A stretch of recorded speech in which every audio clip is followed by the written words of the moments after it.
Have you noticed how much time we spend trying to fix the world around us? We rearrange our jobs, our homes, our relationships, hoping that this time we'll finally feel whole.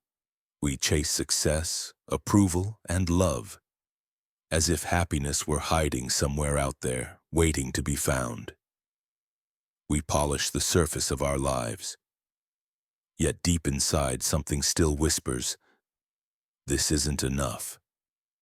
And maybe it never will be.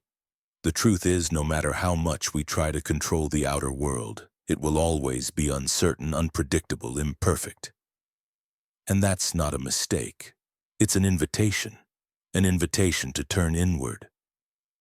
Carl Jung once said, "Who looks outside dreams, who looks inside awakes." A happy person doesn't depend on the weather of the world. They build a climate of peace inside their own soul. Because the most beautiful world you'll ever build in is the one you create inside yourself. An unhappy person blames the outside world. We all do this, don't we? We blame the traffic for our anger, the weather for our mood, other people for our pain. We tell ourselves, if only things out there were different, then I could finally be happy. So we chase. We chase promotions, likes, validation, the perfect relationship. We build plans, expectations, images of how life should look. And for a moment, when things go our way, we feel in control. But control is an illusion. The world outside us moves to its own rhythm. Jobs change, people leave, the weather turns, and suddenly what felt solid crumbles beneath our feet. We try harder, to fix, to manage, to plan every detail. Yet the tighter we grip, the more life slips through our hands. It's like trying to hold water. The more you squeeze, the faster it escapes.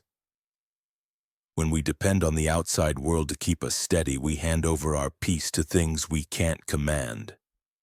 We lose sovereignty over our own hearts, and the noise of the world begins to drown out the voice within. Carl Jung believed that this illusion of control is one of the greatest traps of modern life. Because the more we look outward for power, the weaker we become inside. But what happens when that outer world falls apart? When the job disappears, the relationship ends, or the applause stops? Most people panic. But that moment, that breaking point, is not the end. Because sometimes the collapse of the outer world, is the first crack through which the inner world begins to shine. There comes a moment in every life when the outer world collapses. Maybe it's a breakup, a failure, a loss you didn't see coming.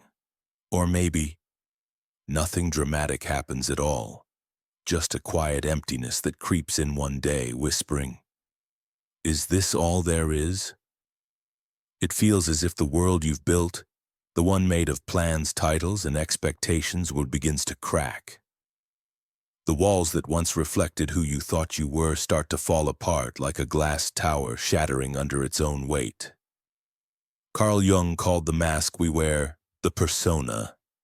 It's the version of ourselves we build to survive, the smiling face we show to the world, the voice we use to sound confident, the image we polish to be liked, respected, admired.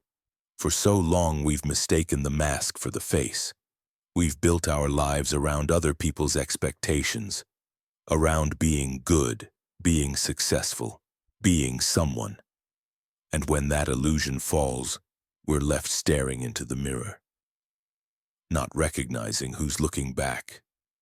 That's the moment many call an existential crisis, but Jung would call it something else.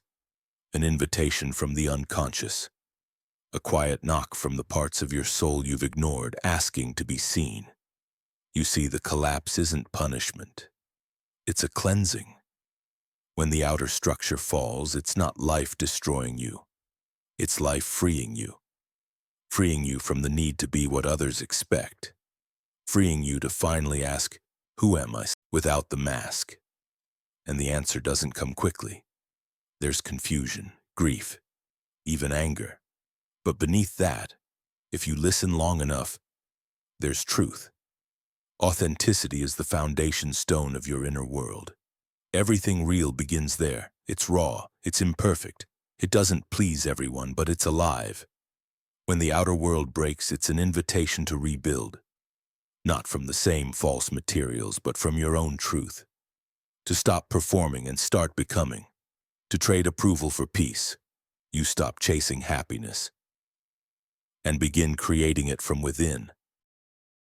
Carl Jung once said, "There's no light without shadow." It's a simple truth, but one most of us spend a lifetime trying to avoid. We want the light, the clarity, the peace. But we forget that light only exists because darkness does.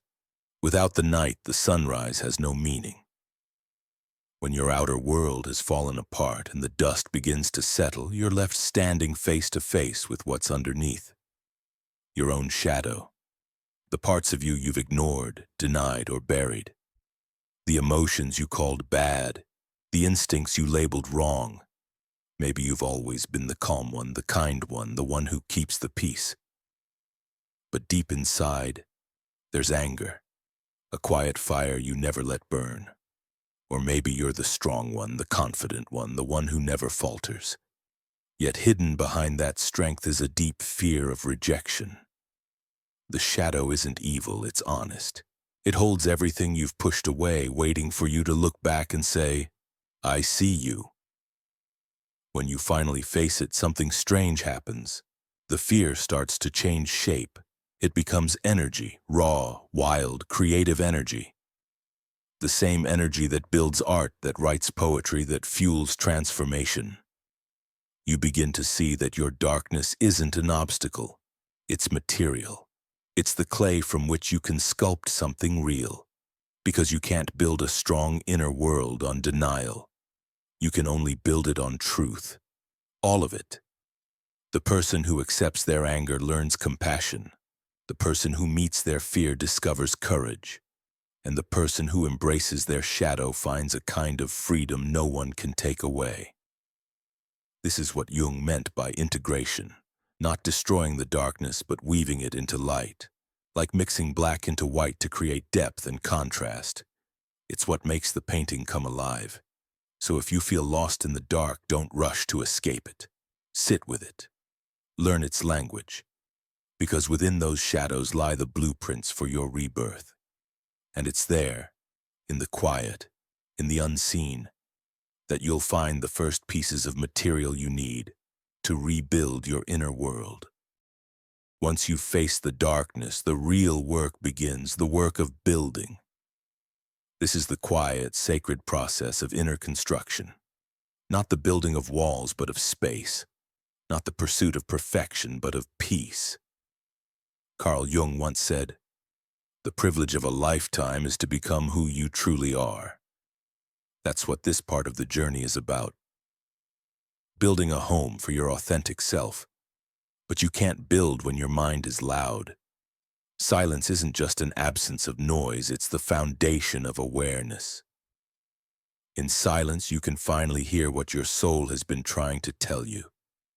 You can listen to the stories you've been carrying, the ones about who you should be, what you must do, and how you need to appear.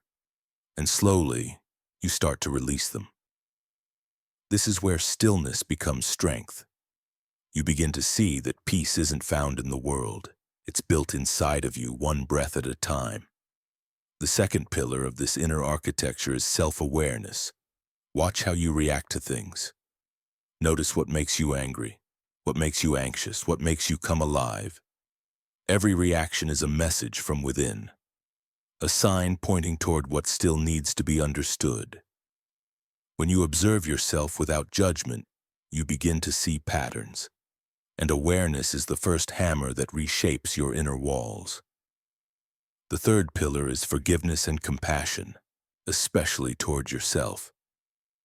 You can't build a world of light on the foundation of self-hate. You must forgive the parts of you that didn't know better, that stumbled, that hurt others, that tried and failed. Forgiveness doesn't mean forgetting. It means releasing the chain that keeps you tied to the past. You are not who you were. You are who you are becoming. And then comes creativity, the art of transformation. Write, paint, speak, dance, love. Give your darkness form so it doesn't have to hide. Every act of creation is an act of integration. It's how the unconscious learns to breathe. When you create, you're not escaping reality, you're shaping it from the inside out. Think of your inner world as a temple, not one carved from stone but from experience. Each brick is a moment you've lived, each crack a lesson you've learned, and the light that shines through those cracks. That's where your humanity lives. This temple doesn't have to be flawless. It just has to be real. Because authenticity, not perfection, d'homme, is the architecture of happiness. So when life shakes your foundations, don't rush to rebuild the old structure. Listen, learn. Lay each new brick with intention. Build slowly, truthfully, lovingly, and someday you'll look around and realize the home you were searching for was never out there. You've been building it inside yourself all along. When the work within begins to take root, something beautiful happens. The world outside starts to change, not because it suddenly becomes perfect, but because you begin to see it differently. You've spent time in the dark. You've met your shadow, faced your fears, felt the cracks in your soul. And from those cracks, tiny shoots begin to grow, just like flowers blooming through the ruins of an abandoned city. That's the quiet miracle of inner work. When you build peace inside, peace starts to show up everywhere. The same people who once triggered you now become teachers. The same problems that used to crush you become opportunities to practice patience, compassion, and strength. You start to realize that happiness was never something you were meant to find. It was something you were meant to build, brick by brick, breath by breath. A home for your soul made not of walls, but of awareness. A happy person doesn't escape the darkness. They learn how to plant seeds in it. Because the richest soil is always found where things have fallen apart. You stop asking, "Why is this happening to me?" and begin whispering, "What is this trying to teach me?" And that small shift, from resistance to curiosity, is where growth begins. Your outer world becomes a mirror, reflecting the garden you've cultivated inside. When your mind is calm, you see clarity. When your heart is open, you meet kindness. When your soul is grounded, even chaos feels like music. Jung understood this perfectly. He knew that wholeness isn't about eliminating darkness, but transforming it, turning pain into wisdom, fear into depth, and wounds into wonder. So remember this: a happy person builds their inner world, and then the outer world reflects it. You don't have to escape the dark to find the light. You just have to make it bloom. The world outside will always shift. It will rise, it will fall, it will break and rebuild itself again. But if your inner world stands steady, you can stand in the middle of the storm and still feel peace. Because true strength isn't about controlling what happens around you. It's about staying rooted in what's unshakable within you. You've learned that happiness isn't a prize you find at the end of struggle. It's the quiet confidence that grows when you meet yourself fully. Light, darkness, and everything in between. You've discovered that wholeness isn't about perfection. It's about honesty. It's about learning to hold your pain with the same tenderness as your joy. And when you do that, you become the kind of person who can carry light into any darkness. Carl Jung once said, "The sole purpose of human existence is to kindle a light in the darkness of mere being." That light is yours to build, yours to protect. And when it burns bright enough inside you, it begins to illuminate the world around you. Quietly, naturally, beautifully. So if you're beginning this journey of building your inner world, start small. One breath, one act of forgiveness, one honest word. That's your first brick, and maybe share it. What is the first brick you'll lay today?